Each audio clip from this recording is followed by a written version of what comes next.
Estamos con el señor José Vargas Vidot. Bienvenido a nuestro documental. Con mucho gusto, se nos dio por fin. Muchas gracias, muchas gracias. Sí. Bueno, estamos aquí para hablar sobre el tema de la salud en Puerto Rico. Claro. Vamos a empezar hablando un poquito sobre Puerto Rico. ¿Es Puerto Rico un país, una nación o un territorio colonial?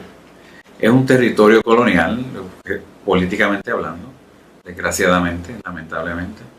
Pero obviamente siempre ha sido un país con ideas, sueños de poder validar el concepto de nación. Fíjate que te digo eso porque quizás uno de los elementos enajenantes que existen como obstáculo a nuestra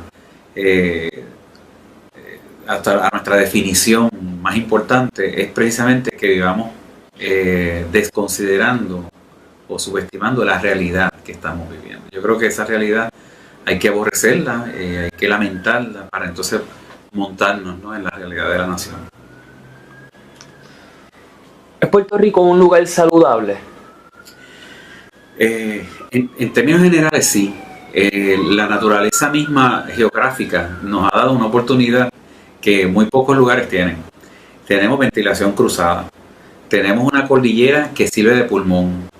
La ubicación de nuestra geografía es tan increíblemente bendecida que si nosotros no estuviéramos empeñados, como lo hemos hecho en los últimos 2 siglos, de dañarla y de atropellarla, estaríamos disfrutando de uno de los países que por naturaleza tendría menos condiciones de salud relacionadas con el ambiente urbano desorganizado y con las lesiones y la injuria que le hacemos a la naturaleza. Pero en términos generales, primero, en términos geográficos ya lo he explicado.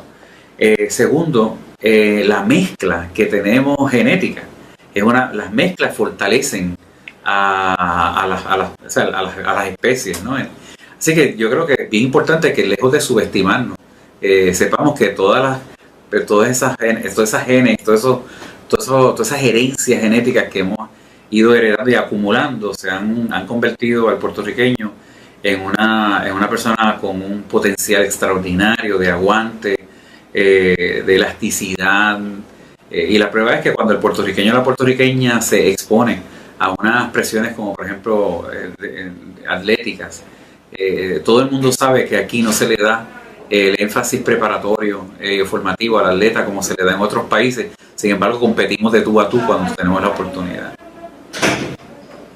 O sea que los puertorriqueños, usted podría decir que sí son personas saludables. Por naturaleza. En este momento tengo que hacer la advertencia que hay una cantidad de condiciones que son el producto de un urbanismo desorganizado y de una apetencia caprichosa de dañar e injuriar el ambiente, y entonces eso ha producido unos brotes importantes de condiciones que se ven cada vez más pronunciadas en diferentes sectores de nuestra población. Por ejemplo, la manifestación de asma, que resulta ser casi endémica en Puerto Rico, condiciones de salud mental que son el resultado de estresores mal manejados, condiciones de la piel, alergias, pero fíjate que ninguna de esas condiciones son condiciones que necesariamente son endógenas. O sea, no es que tenemos un hígado malo o un corazón dañado, porque hay países donde las personas precisamente por herencia vienen cargando con algunas condiciones que eventualmente se manifiestan y los hacen un poco más débiles, ¿no?, frente a diferentes demandas de la cotidianidad. O sea que el hecho de que países tengan, por ejemplo, problemas de sequía o inundaciones severas o un clima muy seco o que no haya agua cerca de su territorio o escasez de comida, podrían hacer que las personas desarrollen ciertas condiciones o ciertos males de los cuales nosotros pues no sufrimos. Exacto. Y has mencionado elementos que son muy relacionados con la manifestación espontánea de la naturaleza. por ejemplo, la sequía, que no son relacionadas con la retención de agua caprichosamente por una empresa o por algo así, sino que digamos que las sequías naturales, que las inundaciones naturales, que todos esos fenómenos naturales están muy acoplados a lo que es el metabolismo del ser humano. Sí, producen un impacto fuerte en la salud, pero es circunstancial. Una vez que se supera esa sequía o se supera la inundación, las personas vuelven a tener, en el caso nuestro, vuelven a tener buena salud, pero en el caso nuestro, no es que yo esté aquí inventando la idea superinsularista de creernos que somos el ombligo del mundo, ¿verdad? Porque quizás eso también, esa hipérbole nos ha hecho mucho daño. Pero sí puedo decir que las condiciones de esta isla son tan bendecidas que en realidad es muy difícil que nosotros vayamos a sufrir una sequía que hasta el punto de llevarnos a la enfermedad, o que vayamos a sufrir una inundación que finalmente nos lleve hasta la enfermedad general. Hemos pasado muchas inundaciones y ni un solo caso de cólera. Sin embargo, en otros lugares ha habido inundaciones y sin embargo hay manifestaciones tremendas de brotes. ¿Cuáles son los principales males de salud que afectan a los puertorriqueños? Las principales enfermedades. Son enfermedades que están relacionadas con modo de vivir, con conducta, ¿no? Pues las enfermedades cardiovasculares, las enfermedades respiratorias, las enfermedades degenerativas y las afecciones que vienen por la manifestación de malignidades como cáncer. Pero claro, yo como salubrista tengo que salirme un poquito de esa descripción, porque para mí la violencia es una condición patológica que tiene que considerarse dentro del salubrismo. La pobreza relacionada con la falta de equidad y de igualdad, no la pobreza, la ausencia de chavo, ¿no? De dinero. Entonces eso implica otros elementos como el problema de la salud mental. Pero esas son las enfermedades. Fíjate que cada una de ellas se relaciona con estilos de vida, ¿no? Estilos de vida o conducta poco saludable. Obesidad, y todo. Yo podría decir, por ejemplo, mira, es obesidad, es esto y es lo otro, pero en realidad lo que estaría diciendo es, hablando médicamente, y yo no soy un médico, yo soy un salubrista, y me parece importante que consideremos cuál es la raíz, ¿verdad? Si yo tengo problemas de obesidad, es porque también tengo problemas de ocio y tengo problemas de esto, de desplazamiento de un lado al otro. Que estamos comiendo. Sí, la forma en que comemos, la forma en que hemos definido nuestra dieta diaria. Vicio o no vicio. Sí.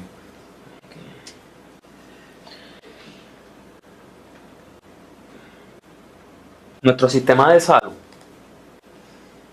recibe mucho dinero en cuestión a pues lo que se refiere a su presupuesto.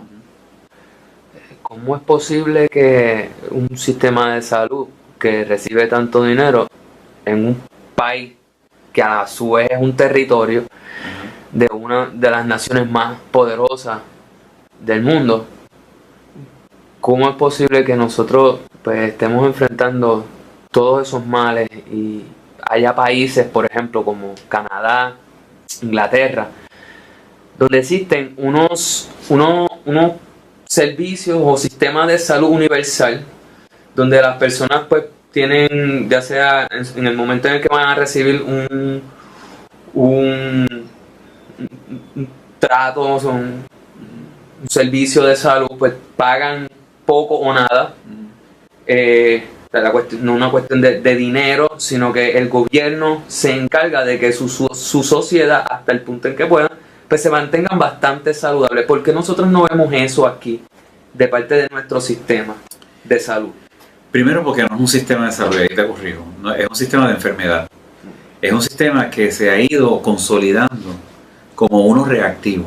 Es un sistema basado en una medicina, en una idea de salud fundamentada en una dinámica biomédica, ¿verdad? Es decir, depende de que la gente se enferme para tú probar las bondades de su sistema.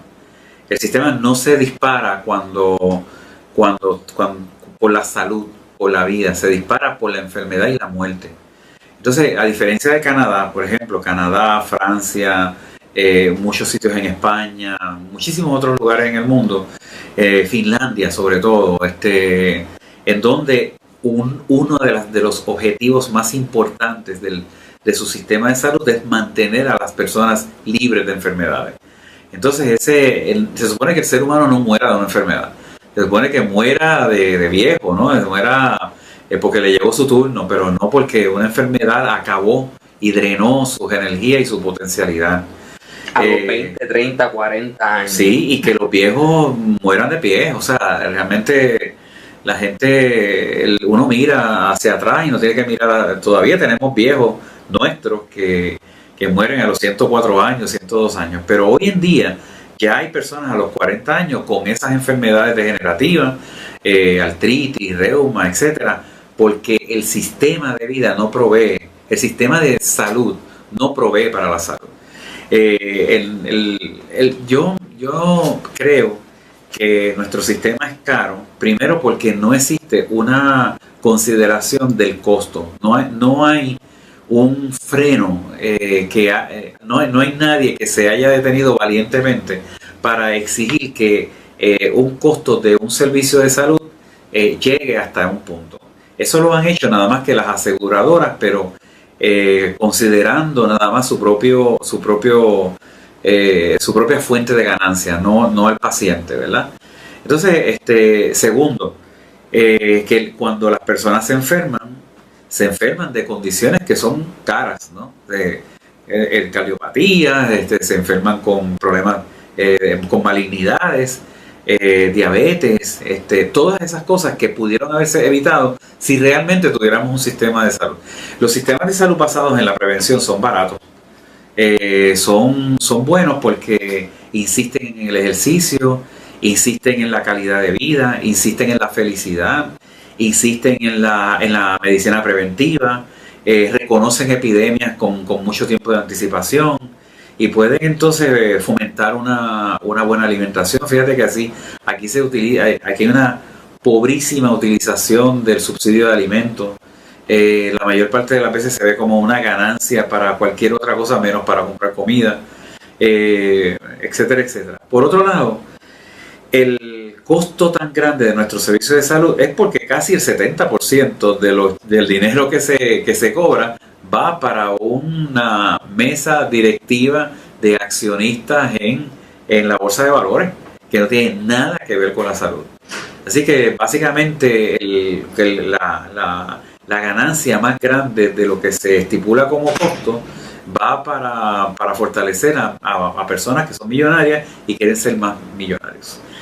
Eso es bien importante. Entonces lo mínimo va para la renovación de los recursos que tienen que ser renovables, para remunerar apropiadamente al médico. Por eso es que en esos países la medicina no es un negocio. Los médicos y todo el sistema de salud gira alrededor de un solo empleador, de un solo pagador, que es lo que se llama un seguro de vida universal, de salud universal, en donde el estándar, ¿verdad? Desde donde se parte, que es lo que se considera como una buena costumbre en términos de la dinámica salubrista, está estipulado por un ente que no está guardándole dinero en el banco a un interés inconfesable. Aquí hay un fuego cruzado, porque pues nosotros tenemos unos problemas económicos en el país. Estamos enfrentando una brecha en nuestra historia donde tenemos que hacer unos cambios drásticos en nuestro modo de vida, en cómo el gobierno hace las cosas. Entonces, ¿no sería mejor, ya que tenemos problemas económicos, tener una sociedad saludable? Porque una sociedad saludable es una sociedad productiva versus una sociedad enferma Sí, pero fíjate, hay una diferencia. mal atendida. Yo sé, pero aquí el fuego cruzado yo lo acepto. Una cosa es que los puertorriqueños seamos por naturaleza saludables, porque vivimos en una geografía saludable. Y otra cosa es una sociedad enferma. Estamos hablando de dos cosas diferentes. La sociedad enferma es el producto inequívoco de una sistematización de la mediocridad. Es decir, los servicios de salud hace muchos años para acá, no estamos hablando de los servicios médicos. Pues aquí hay cantidad de médicos que son extraordinarias personas que hacen su trabajo hasta con mucha pasión, pero ya no se trata de curar gente, se trata de evitar que una persona llegue a tener condiciones de esa naturaleza. Las condiciones que llevan a una sociedad a las enfermedades degenerativas o a las enfermedades metabólicas, a las cardiopatías, a la hipertensión, a la diabetes, etcétera, etcétera, no es las alturas del yunque, no es la ventilación cruzada que existe en todo el país. Lo que lo lleva es la ausencia de recursos para que una persona pueda mantener su balance natural. ¿Cuántas personas tienen acceso a un gimnasio? ¿Cuántas personas tienen acceso a una buena nutrición que esté basada en ciencia, ¿no? ¿Cuántas personas tienen la oportunidad de no tener que drenar sus energías analizando qué tienen que pagar a fin de mes? Si dejar de pagar la escuela de los nenes, o dejar de pagar la electricidad, o dejar de pagar lo otro. O pagar el plan médico. O pagar el plan médico. Que todas esas cosas son elementos que sí afectan a la sociedad. Entonces, en una sociedad que se plantea a sí misma como una sociedad que se hace silenciosa ante esa falta de acceso, esa distribución horrible de los servicios de salud, pues obviamente va a sufrir, y que no insiste, sobre todo, que no insiste en promover los estilos de vida saludables que evitan una enfermedad, pues una sociedad que va a ser enferma. Claro, la enfermedad es un gran negocio, porque el que vende servicios de salud, como se pasa en nuestro país, lo que quiere es tener más clientes. Así que, aunque parezca morboso, realmente existe como un ciclo vicioso, ¿verdad? Un círculo vicioso que implica provocar, si se quiere, las condiciones necesarias para que más personas sean hipertensas, para que más personas sean diabéticas, para que más personas... ¿Y cómo se perpetúan las gravedades? Bueno, tú puedes ir a muchos lugares en donde a un diabético no se le, sobre todo en reforma, que no se le facilita la oportunidad de tener una o dos citas con un endocrinólogo mínimamente al año, con un nefrólogo, con un oftalmólogo, optómetra. Es decir, que condiciones que están muy relacionadas con los efectos secundarios o adversos de la diabetes no son atendidos, y lo que llevan entonces al paciente a degenerarse para producir un estado más crítico. Ese estado más crítico se cobra más caro, y por lo tanto los médicos no se van a hacer más ricos. Los médicos están pillados en ese sistema. Quienes se van a hacer más ricos son las aseguradoras. Las aseguradoras. Y la salud en las escuelas, especialmente salud física y la alimentación. Pero ahí tú has dado en el clavo. Cuando yo estoy hablando de estilos de vida, cuando yo estoy hablando de buena calidad de vida, cuando yo estoy hablando de conductas que hacemos la diferencia, pues para muestra un botón, si nosotros tuviéramos un sistema de salud escolar apropiado, o sea, yo no voy a ser crítico aquí, nada más que cualquier persona que me esté escuchando, que me esté viendo, que se pregunte cuántas veces su hijo o su hija en la escuela tuvo la cita con un optómetra o un oftalmólogo generado por la propia escuela. ¿Cuántas escuelas nuestras tienen un psicólogo o una psicóloga? ¿Cuántas personas en nuestras escuelas, cuántos niños le han probado glucosa? ¿Cuántos niños se sabe que son hipoglicémicos? Lo único que se busca es un papel que diga cuántas vacunas el niño o la niña se ha puesto.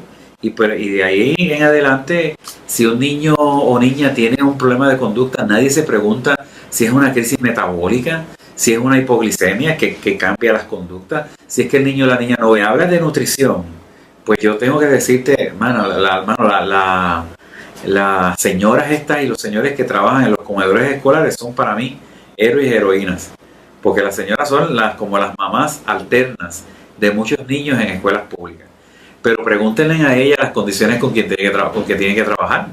Muchas veces el arroz con gorgojo, no hay un cuidado esmerado de nuestra niñez que vuelve como inoperante el discursito de que ellos son el futuro de nuestra patria.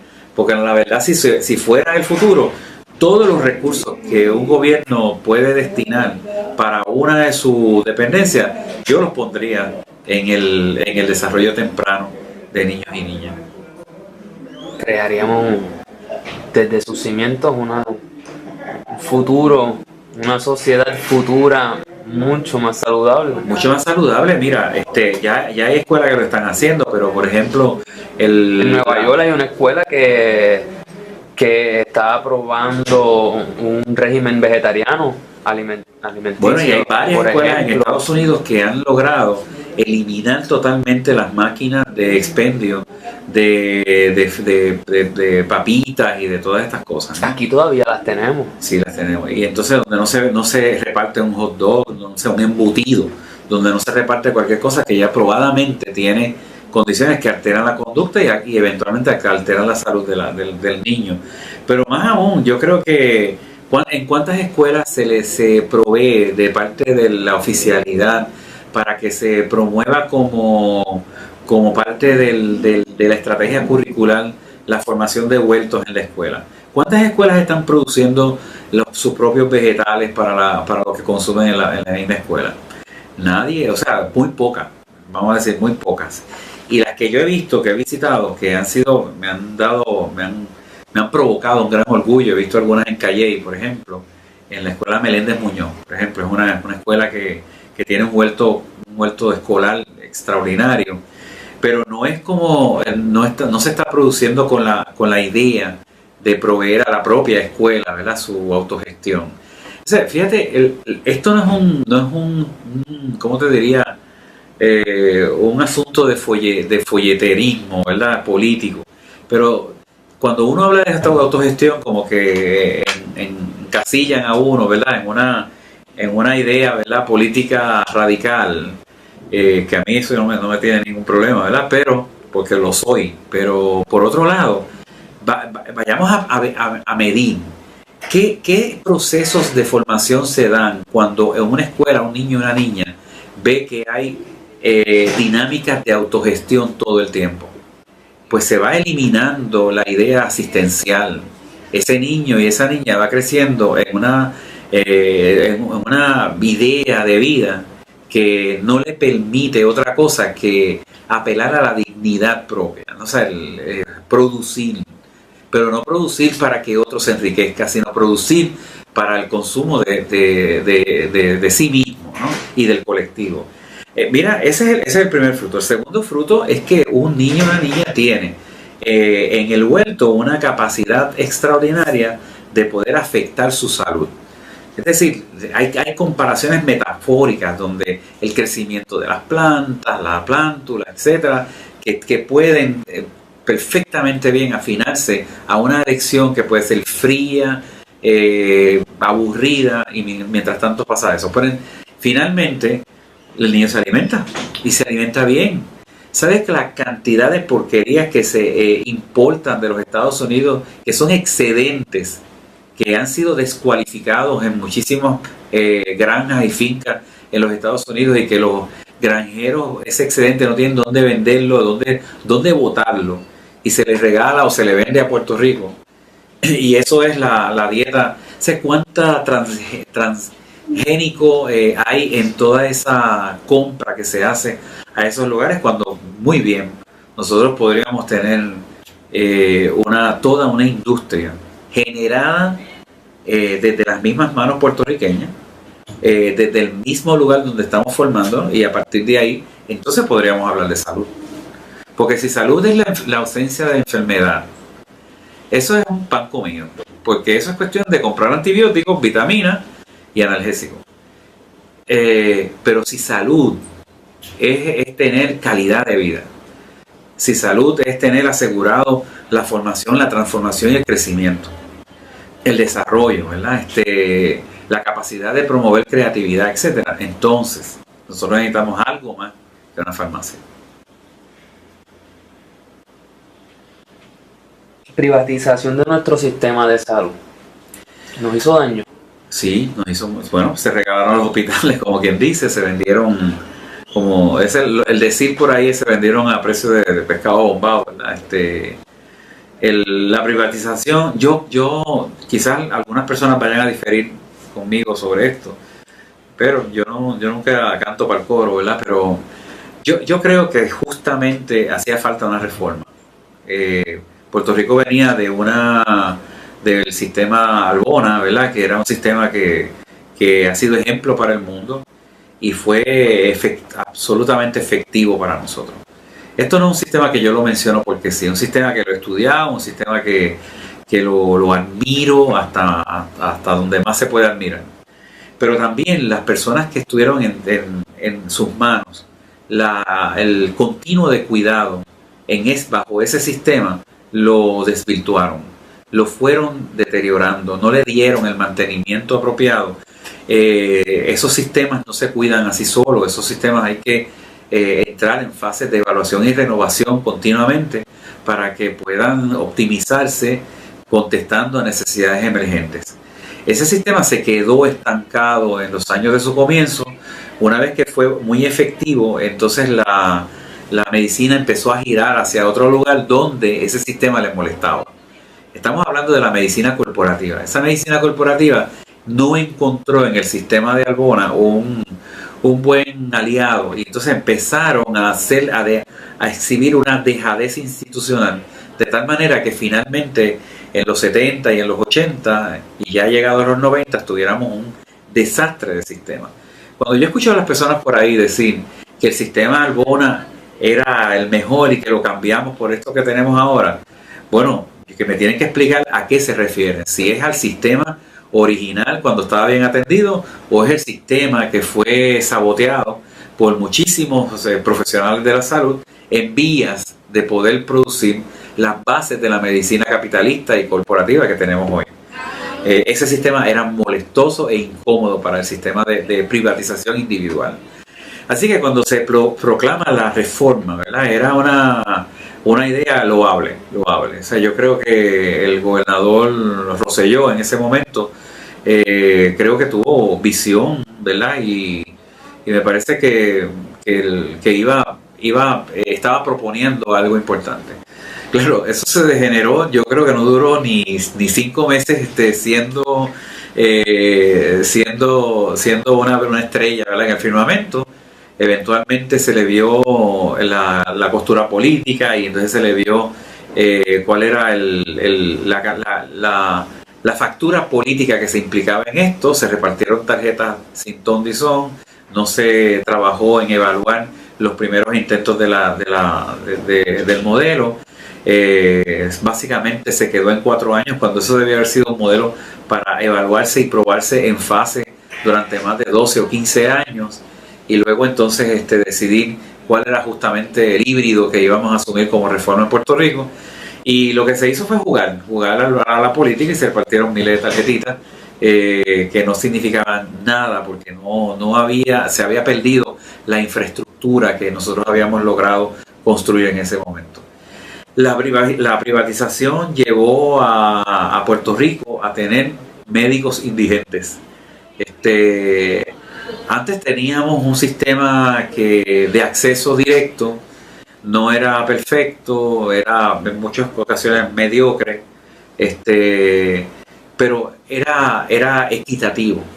Ahora la idea de igualdad que se vio caracterizada en la tarjeta de salud, pues la tarjeta de salud está fundamentada en una idea de igualdad, pero no en una idea de equidad. Esas son dos cosas diferentes. La igualdad es un concepto que plantea que todo el mundo debe de tener acceso a lo mismo. Pero la equidad reconoce que no todo el mundo tiene las mismas condiciones para llegar a eso que está ahí para todo el mundo. Es decir, una persona, digamos que la igualdad es una altura de 5 pies, para todo el mundo que quiere pasar al otro lado tiene que pasar 5 pies, pero habrán personas que lo que miden son 2 pies. Así que hay que ponerle un banquito para que pueda lograr pasar la valla, ¿no? Eso es equidad, el banquito es la equidad, es lo que te equipara para que seas competitivo y de igual a igual con las otras personas. La tarjeta no logró eso. La tarjeta lo que hizo fue darle la ilusión a las personas de que estaban accesando los mismos servicios que antes proclamaban como los mejores. Y lo que hizo fue enriquecer a un montón de gente y empobrecer a otras, ¿no? Y la idea, sin haber estado conceptualizada con un modelo definido, porque hasta este momento yo estoy seguro que muchísimos saludistas ni siquiera pueden definir lo que es la reforma, porque ha sido un sincretismo religioso, no más bien que cualquier otra cosa, y ha dejado a tanta gente excluida que de verdad no podemos llamarlo como tal. Pero obviamente eso es un ejemplo de privatización mala. Sin embargo, yo voy a decir algo que también quizás choque contra algunas personas. Yo sí creo que hay un tipo de privatización que es efectiva, y es cuando la comunidad misma asume el carácter protagónico de un servicio. Se hace diagnóstico comunitario participativo, las personas se reúnen y pueden definir sus propias necesidades, y en vez de tener una ciudad llena de MRI, como pasa en Bayamón, por ejemplo, que tienen más MRI que en Finlandia, que en todo el país, pues entonces pueden decir, mira, en realidad aquí lo que se necesita son 5 pediatras, aquí se necesita 3 entrenadores personales, aquí se necesitan optómetras y oftalmólogos, aquí se necesita esto, y no se necesita de todos estos aparatos y basura técnica que a veces lo que hace es entorpecer el sistema.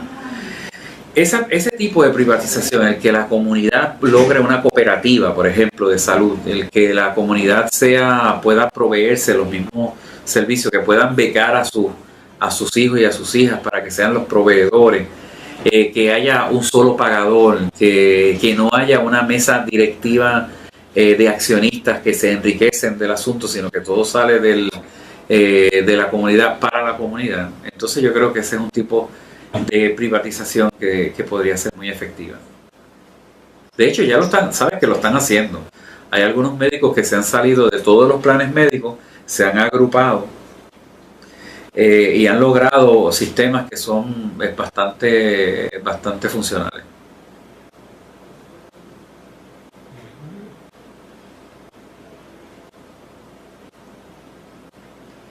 ¿Nos afecta la salud como país el ser un territorio colonial? Totalmente. Nos afecta, pero profundamente. Primero porque nuestras ideas presupuestarias sobre el aspecto de salud están mediadas por la determinación congresional. Quien determina cuán importante es la diabetes en Puerto Rico es alguien de Wyoming. Quien determina si el dinero para pediatría es más importante que el dinero para geriatría es otras personas, ¿no? Fíjate que ahora mismo Puerto Rico va cambiando su composición demográfica. Tenemos una sociedad que va hacia la vejez. Hay menos niños naciendo, hay menos niños en Puerto Rico y hay más personas adultas y viejas. Y sin embargo, nuestros sistemas no han mejorado para nada, mirando ese desafío demográfico que nos plantea esa nueva configuración demográfica en nuestro país. Los dineros que se destinan en el Congreso de los Estados Unidos hacia Puerto Rico son dineros que se destinan en bloque. No sigue ninguna fórmula proporcional a la manifestación de problemas. De problemas y situaciones que así los requieren. A diferencia, por ejemplo, de otros estados, que los dineros asignados por el Congreso siguen fórmulas que van destinadas a incrementar en las áreas donde se necesite y a disminuirse en las que no se necesiten. Pero sobre todo yo creo que afecta porque nosotros perdemos el control de la salud en sí. Estamos a expensas de que la DEA diga algo, de que ADA diga algo, de que FDA diga algo. Todos esos acrónimos habidos y por haber inciden, CDC, inciden, NIDA, SAMHSA, NIH, todos esos acrónimos inciden en nuestra política en forma jerárquica, ¿no? En forma determinante, jerárquicamente hablando. Qué bueno tener la participación de los estudios de NIH o del CDC o lo que sea, si nosotros queremos verlo y si nosotros queremos a cuenta propia, ¿verdad? Referirnos a ellos. Pero qué malo cuando esos estudios se imponen y son los que imponen el criterio de cómo se va a determinar la configuración del sistema nuestro de salud. Y finalmente yo creo que nos ha seducido durante años la idea de recibir chavos de otro lado. Y entonces hemos postergado indefinidamente los momentos de hacer un proyecto de país autogestativo que realmente responda a las necesidades que tiene el pueblo. Por eso es que hay una distribución disparatada de los equipos. Hay pueblos que no tienen un solo médico y hay pueblos que tienen médicos de más. Hay pueblos que tienen una máquina de radiografía y hay otros lugares donde no se tienen. Todavía Vieques y Culebra sufren una cantidad de problemas relacionados con el acceso a servicios de salud y sin embargo hay urbanizaciones en Puerto Rico que tienen más servicios de salud que pueblos enteros, ¿no? Así que todo eso es porque tenemos unas ideas extrañas que no se originan de nosotros mismos sobre cuál debe ser la distribución. El problema con la droga en Puerto Rico, valga, ¿qué pasa con nuestro sistema de salud? Y el problema de la droga, del consumo, del abuso y del tratamiento que se le debe dar a los usuarios y a las personas que pues tienen este problema de drogadicción. Bueno, empezando porque vamos a tomarlo desde la salud mental. En Puerto Rico se estima que 650.000 a 750.000 personas tienen un diagnóstico importante en el área de salud mental. Esa es un área totalmente abandonada. De ahí vamos a considerar un número igualmente importante. 180 a 185.000 personas con problemas severos de adicción. De ahí tomemos otro número importante. Casi el 60% de ellos son inyectores, o sea que utilizan drogas fuertes y que definitivamente van a exhibir unos problemas de adicción poderosos, ¿no? Y que van a requerir servicios muy especializados. Si a eso tú le añades más de 24.000 personas que deambulan en nuestro país, ves sumando eso para que veas que nosotros estamos sentados en una bomba de tiempo, ¿verdad? Todas esas cosas, ahora vamos a mirarlas desde un ángulo que nos permita ver dónde comenzaron. Más del 51-52% de los niños que entran a las escuelas nuestras no terminan sus estudios. Vamos a empezar por ahí. Dos, es bien importante señalar que el 85 al 95% de la gente que entra a buscar servicios a un médico primario por la condición física que sea, llegan allí por estresores mal manejados. Añádele un agravante social. En este último año se han ido 61.000 personas de Puerto Rico, de manera que los problemas se van repartiendo entre menos gente. Tú vas sintiendo cada vez más la presión de una problemática no asumida porque hay menos gente que la comparten. Añádele otra cosa importante, ¿verdad? Y es que de toda esa gente de prevención del uso de drogas no es eficaz mientras esté amparada en el no use droga.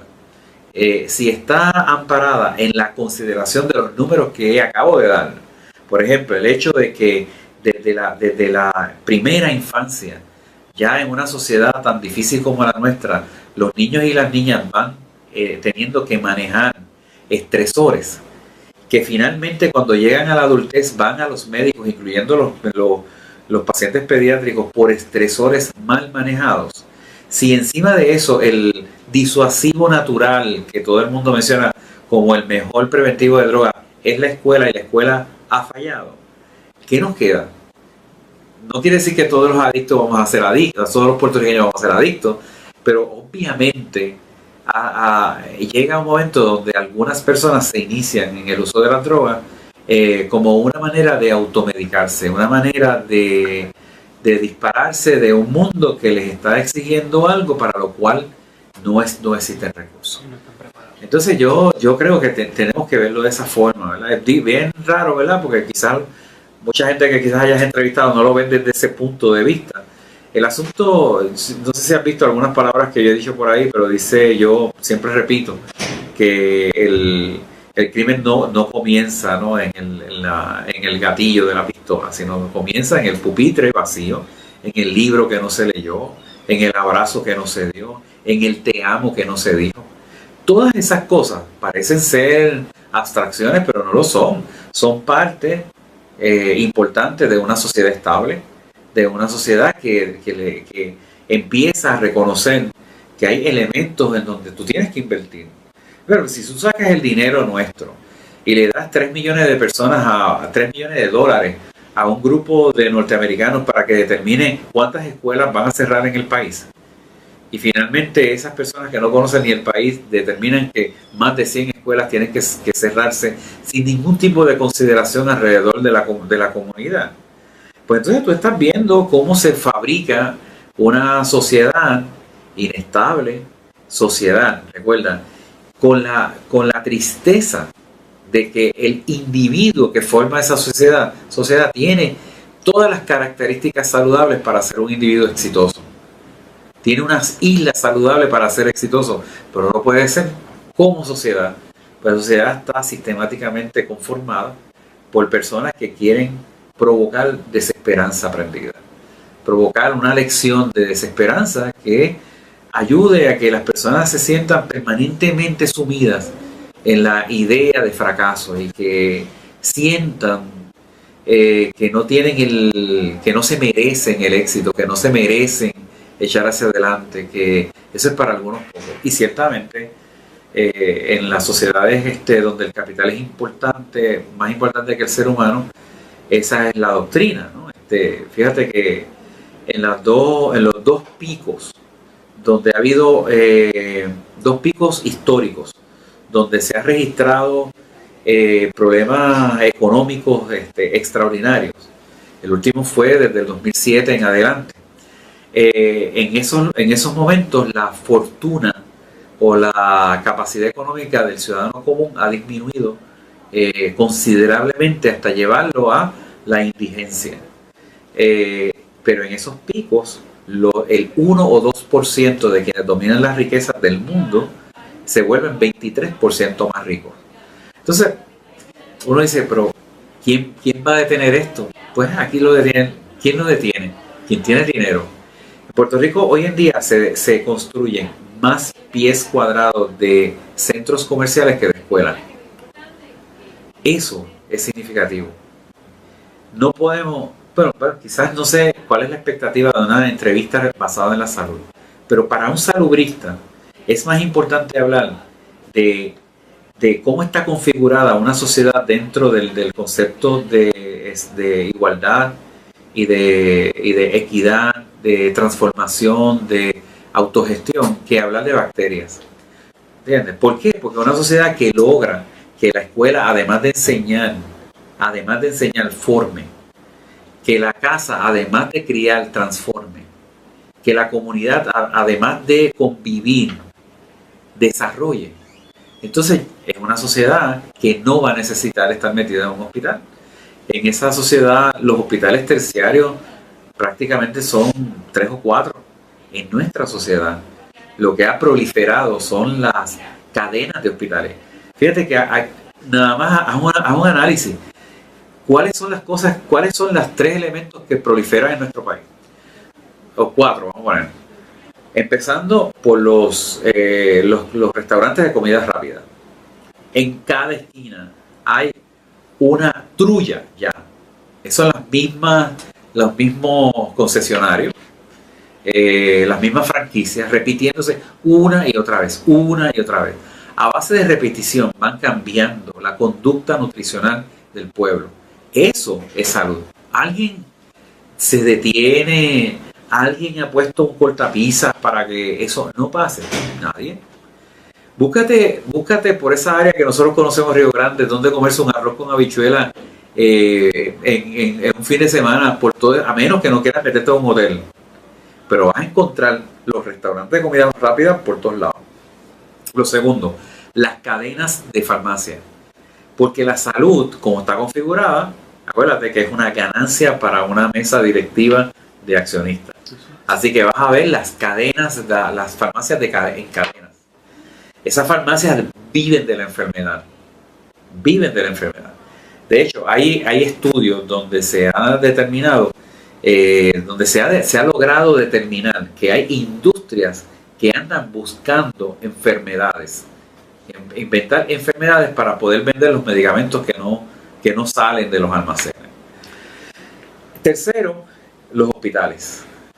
Hay una proliferación de estos grupos de hospitales inmensos, el grupo tal, el grupo más cual, ¿verdad? Y ya son carteles de hospitales, todos terciarios o supraterciarios. Es decir, por todo Puerto Rico ya hay estos mogules de la salud que se representan por estos grandes edificios que tienen sistemas completos Y cuarto, los puntos de droga. Así que esos son los 4 negocios que afectan a la salud, que son un reflejo obvio de que no hay departamento de salud, sino departamento de enfermedad. Eso que más allá de la metadona, como en los 90. Bueno, es que fíjate que hay que bregar mejor con el niño yo y te con podría, la casa. Exacto, yo te podría hablar aquí de todas las cosas. Yo mi peritaje es en adicciones. Exacto. Y pude haber estado diciendo todas estas, bueno, pues mira, heroína hace esto. El que quiera saber eso, le hace un folleto. Yo creo que es bien importante que sepamos que no, la droga no se da en un vacío, hermano. Se da precisamente porque las condiciones, eso se llaman determinantes sociales. ¿Entiendes? De una conducta se da porque eso pasa, se da porque los negocios que proliferan son eso, se da porque hay una pobrísima atención a la salud mental, se da porque la escuela es un fracaso, se da porque la iglesia es un fracaso, se da porque las fuerzas vivas están ensimismadas, cerradas en sí mismas y no han hecho un esfuerzo colectivo por expandirse hacia la transformación, han estado jugando el juego al amo, ¿no? Entonces, gracias a Dios, yo veo en muchas comunidades gente levantándose a desarrollar composteros y a desarrollar huertos y a desarrollar autogestión y a desarrollar una industria alterna que eventualmente va a ser comercio justo. Pero mientras el hacha va y viene, las condiciones son extraordinariamente fértiles para que más niños entren en el uso de alcohol tempranamente, que es por donde los niños entran a usar droga. ¿Por qué? Porque están desbancados de su nicho natural. O sea, el hogar no les funciona, la escuela es un desastre y no existen unos buenos modelajes. Han perdido su estructura de apoyo natural. Cantidad de niños tienen, no estoy hablando de caserío ni de barrio, estamos hablando de todo Puerto Rico. Y se crían solos y solas. Entonces, ¿quién va a ser los nuevos psicólogos alternos? Bueno, van a ser el corillo, de donde sea, del colegio más encumbrado de Puerto Rico como de la escuela pública más humilde. No hay diferencia. Oiga, ¿qué hacemos? ¿Cómo resolvemos este entuerto que nos enferma como sociedad? ¿O resolvemos nuestro estatus político, nuestra situación política primero, para entonces adquirir más poderes para bregar con estos males? ¿O tenemos que resolver estos males para entonces estar nosotros claros? No. O tomamos el gobierno. Te voy a explicar. ¿Cómo nosotros, como el joven que te está viendo? Acuérdate que este documental va dirigido a jóvenes, específicamente a jóvenes, a las nuevas generaciones que una vez mami y papi enganchan los guantes, me toca a mí entonces bregar la renta, bregar los pagos, salir adelante, tener mis hijos. ¿Cómo ellos asumen todo esto que nos estás dando? El 30% de la economía puertorriqueña es una economía subterránea. 30%. De ese 30%, el 70% es una economía basada en actividad ilegal. Tráfico de droga, tráfico de todo. Una sociedad como la nuestra, que mantiene su estabilidad económica, ¿entiendes? Su estabilidad económica, considerando ese 30%, no va a luchar para nada en resolver los problemas. Así que tener la idea de que tenemos que resolver los problemas primero para luego enfrentarnos al estatus y a todo lo demás es una abstracción retórica que nunca va a funcionar. De hecho, yo creo que al sistema le conviene que todo el mundo piense eso, y por eso es que nosotros elegimos personas a los gobiernos para castigar a otras, y por eso es que nos pasamos cambiando y cambiando y cambiando, porque pensamos que una persona mágicamente va a resolver los problemas que la otra no resolvió. Por otro lado, yo no vivo en la desesperanza. Yo creo que lo que debe de hacer cada joven que me está viendo y me está escuchando es que la edad no es una excusa, para no asumir responsablemente tu entorno. O sea, yo creo que desde que nosotros tenemos uso de razón, tenemos la necesidad de hacer algo bien interesante, reflexionar críticamente lo que nos rodea, o sea, pensarlo de una forma crítica. ¿Por qué esto? ¿Por qué tiene que ser así? ¿Para qué tiene que ser aquí? ¿A quién favorece esto? Y luego entonces tener el compromiso de transformarla. Una vez que descubrimos las incongruencias, que las vamos a descubrir, porque si nosotros decidimos sacrificar por lo menos un 30 o un 40% de nuestro tiempo a dejar de estar jugando maquinitas y a estar jugando cosas para podernos concentrar en lo que va a estar en nuestras manos de muy poco tiempo, entonces yo creo que vamos inmediatamente a descubrir cuáles son todas esas incongruencias que se dan fortuitamente, y que se dan porque sistemáticamente alguien las diseñó para que mantengamos este status quo. Fíjate que lo que nos ha pasado a nosotros es que decimos, este estatus hay que arreglarlo, pero nadie lo arregla. Nadie lo arregla. Entonces, yo soy de las personas que pienso que para poder ser libres, yo aspiro a la libertad. De hecho, yo soy libre. Yo soy libre. Yo estoy cultivando mi propia libertad. Entonces, para ser libres, primero tenemos que ser soberanos. Primero tú tienes que ser dueño de ti. La tierra primera que tú, joven, tienes que arreglar es esta tierra. Una vez que tú conquistes esta tierra, la otra tierra es más fácil. Pero nosotros le hemos delegado, le hemos regalado esta tierra a los comerciantes, al consumerismo, a lo que los demás digan, al dueño del punto. Se la hemos regalado al que vende porquería. Se lo hemos regalado a la comida rápida. Se lo hemos regalado a las enfermedades. Se lo hemos regalado a todo eso. Y en esa misma medida perdemos entonces soberanía. Yo creo que es bien importante entonces que hagamos lo posible por liberarnos desde adentro. Eso es lo primero. Lo segundo, yo creo que debemos de dejar atrás el silencio. El silencio es igual a muerte. El silencio es igual a muerte. Muchas de las cosas que nos pasan es porque nosotros dejamos de hablar, dejamos hacernos sentir. Nosotros tenemos aquí una idea tergiversada de democracia. La gente dice que la democracia no solo es maravillosa porque cada 4 años elegimos a alguien. Ese es el desastre más grande de la democracia. La verdadera democracia, si es que creemos en ese sistema. Yo soy anarquista, ¿verdad? No puedo como que... Anarquista no quiere decir desordenado, para los que no lo entienden. Quiere decir que las personas queremos ser los que decidimos por nosotros mismos. Que las cosas tienen que estar en las manos del pueblo y no de una institución. Así que para lograr eso, primero tenemos que dejar de estar en silencio. Nosotros no podemos seguir permitiendo que cada 4 años se promueva esta idea esperanzadora de que un gobierno va a arreglar lo que el otro deshizo. No. La verdadera virtud de esta democracia es poder hablar y exigir ser escuchado. Entonces, no podemos esperar a ser adultos para lograr eso. Yo creo que desde pequeños debemos de desarrollar la buena costumbre de manifestarnos, sin que esto implique violencia. Podemos hacerlo en una dinámica no violenta, sin que esto implique imprudencia, pero podemos ser muy firmes en nuestras ideas y podemos fomentarlas, ¿no? Y podemos estudiarlas, sentirlas.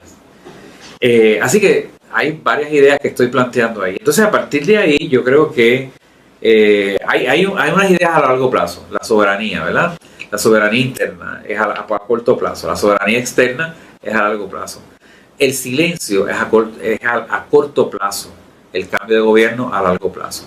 Pero si cambiamos de gobierno aquí dentro, cambiar de gobierno allá afuera se hace pan comido. Pero no lo hemos logrado. Todavía seguimos pensando que delegar nuestras libertades encima de los hombros de alguien porque tiene los ojos azules, o porque tiene el pelo brown, o porque es joven, o porque es viejo, es el disparate más grande del mundo. Así que yo creo que debemos de estar conscientes del mundo en donde estamos viviendo y considerar, ¿verdad?, que nos ha tocado vivir en una etapa de la vida que de por sí es absolutamente desafiante. Y no tenemos que pensar en que ser patriota hoy en día era como en el pasado, nada más que levantar un puño e invocar el himno revolucionario. Yo creo que el patriotismo empieza con el gesto maravilloso de poder liberar esta patria. Valga, gracias. Viva Puerto Rico libre. Amén. Bendiciones. Siempre, mano. Ya, o sea, déjame decirte que es que yo pertenezco a un movimiento donde a nosotros no nos interesa que Puerto Rico sea libre, porque Puerto Rico es el nombre de la colonia. Yo creo que este es Boriquén, y ese siempre ha sido libre y lo que tenemos que rescatarlo. Ya. Viva Boriquén libre, entonces. Bendiciones.